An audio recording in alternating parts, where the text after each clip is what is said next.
Good evening everyone, welcome to Lenato here in Italy for our Saturday evening show with myself, Chris McCarthy, and Guillaume Alvarez. We're getting near to the end of the weekend, unfortunately, Guillaume. We've had a lot of heats today, 4 heats for each driver in KZ2, and then 2 heats for each driver in KZ and the Academy Trophy. It was the first time we saw racing on track. We spoke quite a lot about it in the lunch break, about kind of our first impressions of the track. So I guess it'd be probably a bit more wise to go through the results in a bit more details this time, because by this time tomorrow we'll know who our European champions are in both KZ2 and KZ for 2018. So, shall we start with KZ2? Absolutely, let's go. Well, we're going to start with the drivers in groups A and C. There are 6 groups altogether, A, B, C, D, E, F. And throughout the day they were mixed together, all racing each other. The only groups that haven't raced against each other, A and B haven't gone against each other, C and D haven't gone against each other, and E and F, that will happen tomorrow morning. Standard procedure, that's how it always works. So basically we leave the drivers who qualified first and second overall, they go together on the front row for the final heat. Right, Emilian Denner, he had a fantastic day today. 3 wins and a 5th place for him, as the sun is starting to break through out here on our hospitality unit. 3 wins and a 5th for the Frenchman, very impressive. Absolutely, you know, this is one of the names actually that set the fastest lap in qualifying, that we didn't expect actually to be in such a position, you know, at the end of the heats, you know, in comparison with what we saw back at Salisbury, of course. But, you know, as we mentioned earlier, this is refreshing to see, you know, like new challenges with the names that we know already from Salisbury. So, yeah, way to go for the Frenchman, because it's been really impressive all through the day. He's coped with the pressure very well, I think. You know, we spoke to him in the press conference last night, and Emilian Denner was just determined basically to bounce back from that Salisbury result. 3 wins for him is very impressive. Manuel Casaglio, what a story that was. 25th and a 24th for him, 2 DNFs, a 4th place, and then he took a win in the final heat. Yeah, it was quite incredible, you know. This is really one of the stories of the weekend, you know, because that driver is one of the wild cards. It's worth mentioning in the KZ2 category, meaning that he's not taking part in all the rounds. He's here just for the show, let's say, because he's on soul, he's an Italian driver. But man, he's been absolutely impressive. If it was just for his 2 retirements, we could have said, okay, end of the story. But as you said, at the end, in the final heat of the day, he actually took the lead, you know, from all the others, from all the contenders in the category, and went all the way to win it. So it was like with an impressive pace. So it was in any way down to luck or incidents. No, it was pure performance. Yeah. So yeah, really fantastic performance from him. Well, let's speak about some of the other guys towards the front. Giuseppe Palombo is actually tied on points with Emilian Denner, and we had him in the press conference, 2 wins, a 2nd and a 3rd. Matteo Vigano has been very impressive as well.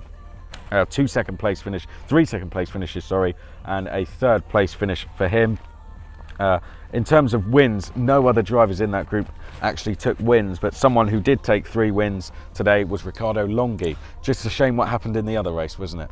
Yeah, seized engine, as it seems. Confirmation on that. Confirmation, way, of course, but that was our guess indeed in the box, and we had the chance to discuss with some others. That might be, of course, what we thought, you know, seeing the incident. And for the context, for those of you who weren't with us this afternoon, actually, Riccardo Longhi was leading in the last heat, or the penultimate heat, I think, and then just lost his engine while leading, and just in the early stages of the race, I think. So it was quite unfortunate and totally unexpected, but otherwise it could have been 4 wins in a row, but still 3, impressive. And some other drivers that went well along with Riccardo Longhi's group. Oliver Rasmussen never finished outside the top 4, nor did Alessio Bacchini. So those 2 looking very consistent at the moment. Alessandro Giardelli, don't know what was going on with his starts. He just couldn't get them right today. Yeah. And then he got a black flag. Very strange black flag, wasn't it? Yeah, the kind of situation that we don't see that often on a karting track. I think it had something to do with the warm lap, right? He cut the track. A part of the track, like 2 of the corners, I think, on the way back up the hill, during the warm lap. I think I've never seen that before. Yeah, to my recollection, never happened neither on any track I've been to. So it was like, okay, why did he do that? I mean, questions at the table. Was it for gaining time in a warm lap when it's not needed? Anyway, it happened. He got a black flag, and during the race, it was, you know, we didn't know what to expect from him, because when you got a black flag, you got 3 laps just to get back to the pit because you're no longer allowed to be in the race. But I think it kept going and going and going. So it Yeah. was like it disagreed completely or didn't know what the black flag was for, maybe. But adopt that. So strange situation. And the final drivers that took wins, by the way, going into the final group, Giacomo Polini took 2 wins today. Adrian Renaudin, the championship leader, took a win as well. So they were the other drivers to take wins. So we've mentioned Adrian Renaudin, championship leader, 1st, 4th, 3rd and 7th. Second in the championship, Pierre Loubert has had a 3rd, 5th, a 9th and a 2nd. I mean, if we added those up, let's have a look, let's do some maths. 15 is the total positions, if you like, for Adrian Renaudin, and looking at Pierre Loubert's, it's 19, isn't it? So there's a kind of 5-point difference between them at the moment, which would separate them by a row or 2 on the grid. Alexander Schmitz has been very, very quick as well. It's worth mentioning him. But Jean Louet, Maximilian Paul, all these guys very consistent. What about tomorrow? Now there's 8 points between Renaudin and Loubert. Loubert's got to hope that somehow he can overturn that points difference in tomorrow morning's heats. And then it's all going to come down to the final. From what we've seen, my point of view is, of course, this is still the qualifying heats, and the most important step for all those drivers is the final tomorrow afternoon. But from what we've seen, it seemed to me that Adrien Renaudin was much more in the pace, much more self-assured in the races and the results he produced. And sometimes Pierre Loubert, you could feel that, you know, he got into a lot of trouble sometimes, finishing sometimes 5 and 9 because of course. I would say Renaudin in the last heat. Yeah, indeed as well. He was 7 in the last heat. And he was in a lot of trouble all the way through. Yeah. I think both had troubles, but it seemed to me that Pierre Loubert actually had, of course, the opposition. This is a fierce opposition in KZ2, so it's worth mentioning that both, you know, had to cope with very good drivers on the track. So that's an explanation. But you know, sometimes Pierre Loubert really hit trouble, and it seemed to me that he wasn't always able just to get this extra pace to get out of this worst situation. So I'm not saying that Renaudin did absolutely better. He had some good results, was still as well in trouble as you said. So, you know, it gives you a glimpse of what the competition for tomorrow is going to be. So, well, we've talked a lot about KZ2. We must move on. Sorry about that, Guillaume.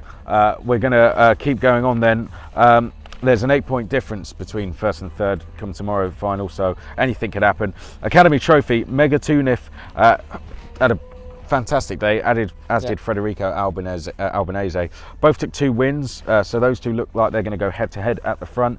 They won't be on their own though. Caius Signelis has 2 second-place finishes to his name. Guillaume de Figueiredo 2 third-place finishes to his name. I think the driver we all feel sorry for really is Josh Rattigan, because he had a 2nd and then a DNF with some sort of mechanical issue. So a real big blow there for Josh Rattigan. It may have taken him out of contention for a race win at this stage, but you never know. We must now go straight into KZ. Sorry, we have to kind of fly past Academy Trophy, but KZ, there's going to be a title decided tomorrow. So let's talk a little bit about them. Jorrit Pex, a 3rd and a 4th for him today, who is in the championship standings. Second, Jeremy Iglesias, who did lead the championship, an 8th and a 9th. So big difference. Big difference. There's going to be well more than a point between those two, and it looks as if Jorrit Pex is going to take the lead back. We shall say about that, you know, because we've seen in KZ the level is that high, even higher. You know, the performance on track is just impressive, as well as the speed, you know, on such a beautiful track with so many tricky corners. We saw fantastic moves, but this fierce battle going on at the top of the field and in the midfield as well. So I wouldn't be surprised, to have like some mixed results, because anything still can happen tomorrow. Well, at the front, it's Francesco Salenta versus Manning Kramers, a 1 and a 2 each. But that is everything from our evening show. Thank you for tuning in. Tomorrow, we're going to decide some titles, KZ and KZ2. Titles to be decided tomorrow. Join us live from 9:55 local time here in Italy.